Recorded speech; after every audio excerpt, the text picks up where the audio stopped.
Hello students, welcome you all in our periwinkle 555 YouTube channel. तो आज हम बात करने वाले हैं क्लास 10th के साइंस पेपर 2 के लेसन नंबर 4 के बारे में, that is environmental management.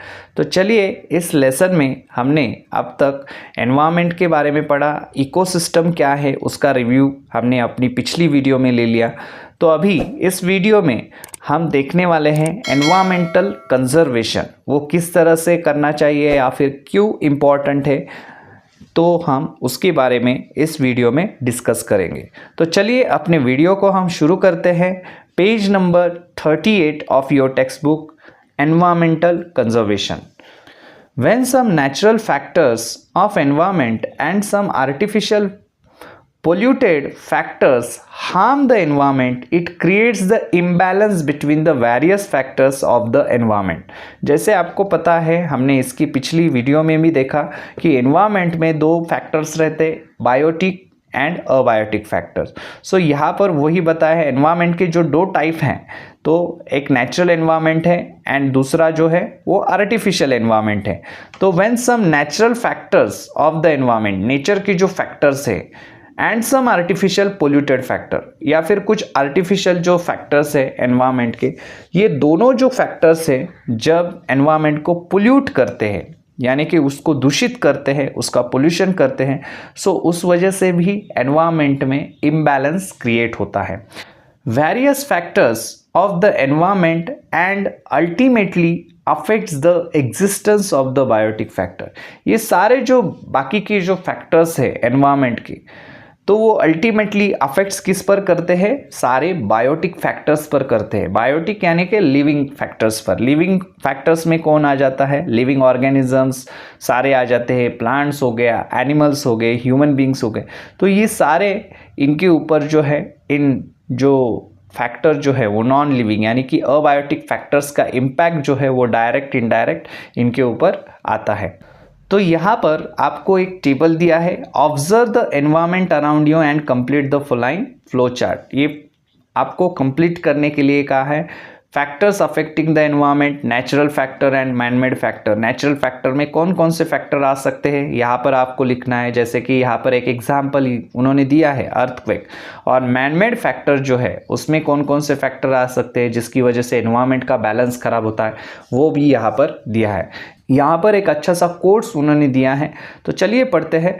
The earth is sufficient to satisfy the everyone's need but not the greed. ऐसा किसने कहा है? महात्मा गांधी ने कहा है कि अर्थ जो है अपनी वो सफिशिएंट है, हर एक की ज़रूरत जो है वो पूरी करने के लिए अर्थ जो है वो हमारी सफिशिएंट है। हमारा अर्थ प्लैनेट इतना रिच है, डाइवर्सिटी है उसमें, फ्लोरा फौना जो है वो भर भर के है, वो सफिशिएंट है उतना।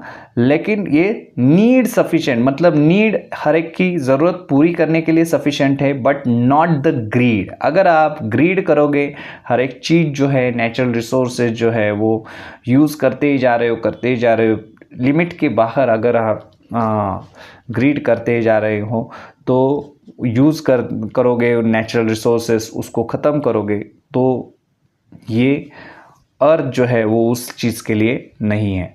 तो यहाँ पर महात्मा गांधी ने ये बहुत अच्छी बात कही है कि earth is sufficient to satisfy everyone's need. हर एक की नीड जो है वो ज़रूरत यहाँ पर पूरी हो सकती है। लेकिन आप अगर ग्रीडी नेचर से, यानी कि आप नेचुरल रिसोर्सेस स्नैच ही करते चले जा रहे हो, जितनी आवश्यकता है उससे ज़्यादा अगर आप नेचर से लेते ही जा रहे हो, तो उसका इम्पैक्ट जो है वो नेचर पर और हम पर पड़ने वाला है।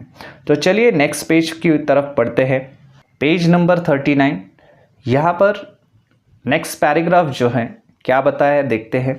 Eight present many environmental problems have been arisen due to the effect of various natural and artificial factors on the earth. At present उन्होंने कहा अभी जो है एनवायरमेंट के बहुत सारे जो फैक्टर्स है वो अराइज हो चुके हैं, यानी कि वो तैयार हो चुके हैं फैक्टर्स। किस वजह से? Due to the effect of various natural and artificial factors on the earth. Earth के ऊपर बहुत सारे जो नेचुरल या फिर आर्टिफिशियल फैक्टर्स हैं, उनकी वजह से एनवायरनमेंट में जो है वो प्रॉब्लम्स हो रही है, ऐसा उनको कहना है। Environmental pollution is the one of those main factor, उसमें से एनवायरमेंटल पोल्यूशन एक बड़ा जो है वो फैक्टर है।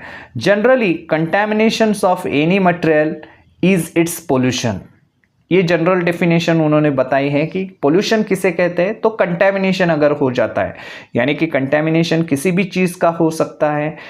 फॉर एग्जाम्पल सॉइल का कंटेमिनेशन हो सकता है, वाटर का कंटेमिनेशन हो सकता है, एयर का कंटेमिनेशन हो सकता है। कोई भी चीज़ जिसमें इम्प्योरिटीज़ मिली है या फिर ख़राब हो गई है, उसमें उसका कंटेमिनेशन, उसे हम कहेंगे कंटेमिनेट हो गई है कोई चीज़, तो उसका इम्पैक्ट जो है उसे हम क्या कहेंगे, पोल्यूशन ही कहेंगे, क्योंकि वो जो सब्सटेंस है वो क्या क्रिएट करेगा, पोल्यूशन ही क्रिएट करेगा। अगर एक हाथ सब्सटेंस कंटेमिनेट हो जाता है यानी कि ख़राब हो जाता है, हवा अगर ख़राब हो गई तो हम उसे क्या कहेंगे, पोल्यूशन ही कहेंगे, हवा का पोल्यूशन। सॉइल अगर ख़राब हो जाती है तो वो सॉइल का पोल्यूशन बन जाता है।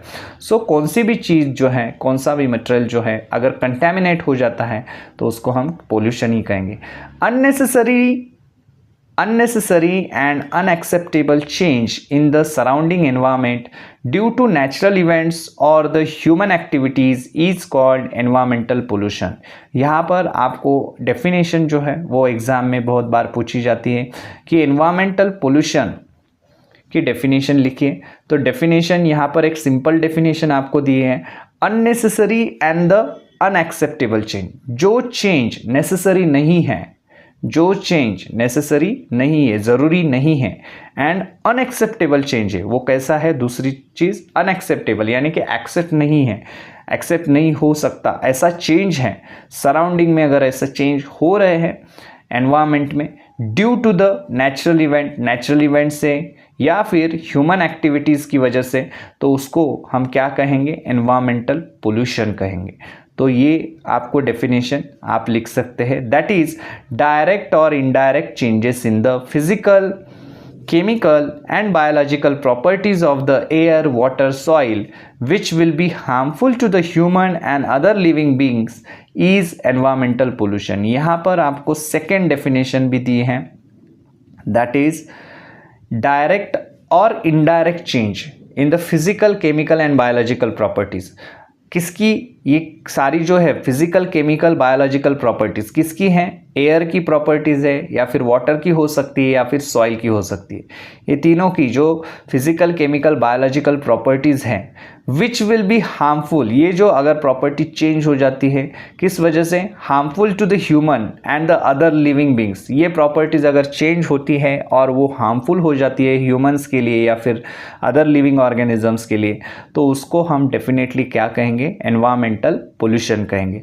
तो ये एक डेफिनेशन यहाँ पर आपको दी है। अगर एग्ज़ाम में क्वेश्चन आता है आपको एनवायरमेंटल पोल्यूशन, तो ये जो है वो एनवायरमेंटल पोल्यूशन की प्रॉपर डेफिनेशन हम कह सकते हैं। ये भी डेफिनेशन है लेकिन ये थोड़ा सा जनरल डेफिनेशन दिया है, दोनों डेफिनेशंस आपको लिखनी है। Various reasons like a population explosion, fast industrialization and indiscriminate use of natural resources, deforestation and unplanned urbanizations are responsible for the environmental pollution।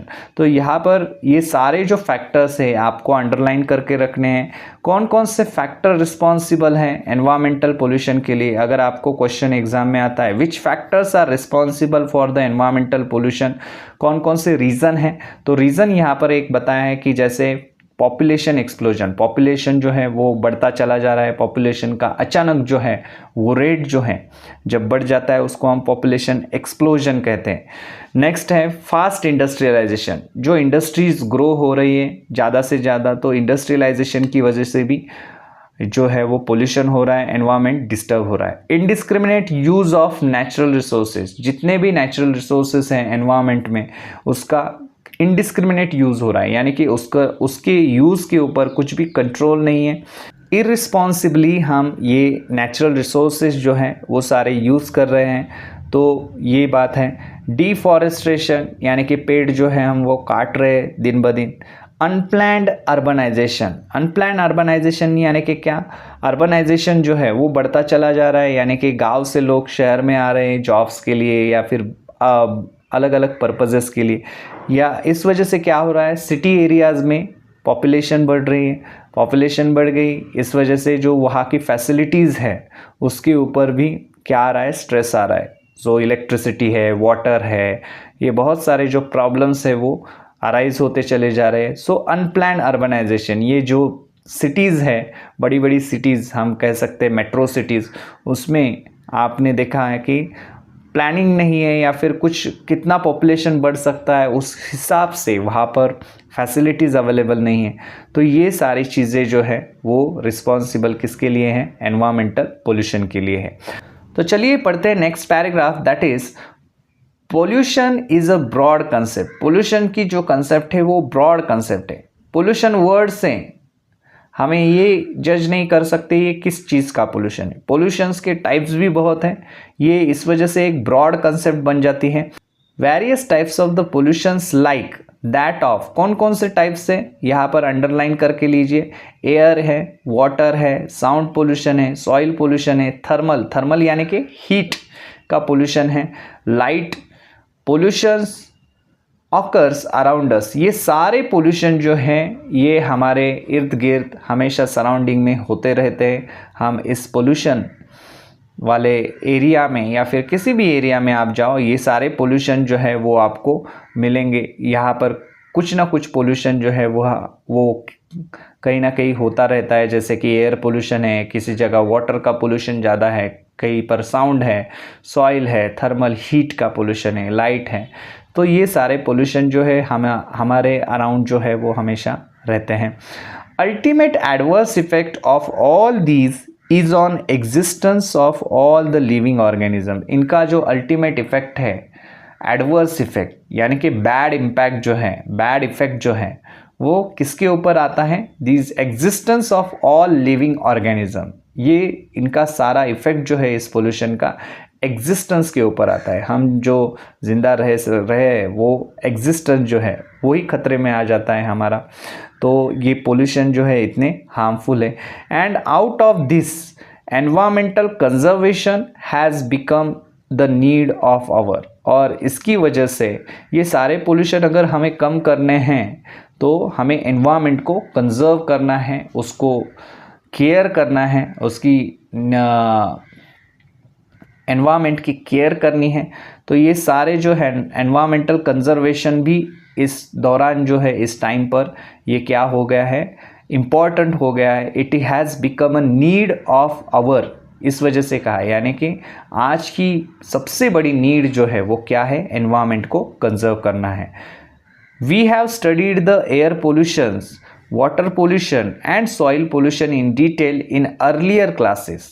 हाँ, पहले के क्लासेस में आपने पढ़ा है, 9th में या फिर 8th में डिटेल में इसके बारे में पढ़ा है। Based on that complete the following chart. तो यहाँ पर कुछ आपको ऐसा एक चार्ट दिया है, उस प्रीवियस नॉलेज पर ये चार्ट आपको कंप्लीट करना है। जैसे कि एयर पोल्यूशन है, एयर पोल्यूशन में गैसेस कौन से है, सॉलिड स्टेट में कौन सा किस वजह से एयर पोल्यूशन होता है। उसी तरह आपको वाटर का लिखना है, सॉइल का लिख सकते हैं, सोर्सेस कौन से हैं वाटर पोल्यूशन के, यहाँ पर इफ़ेक्ट जो है, यहाँ पर सॉइल पोल्यूशन के इफ़ेक्ट क्या है।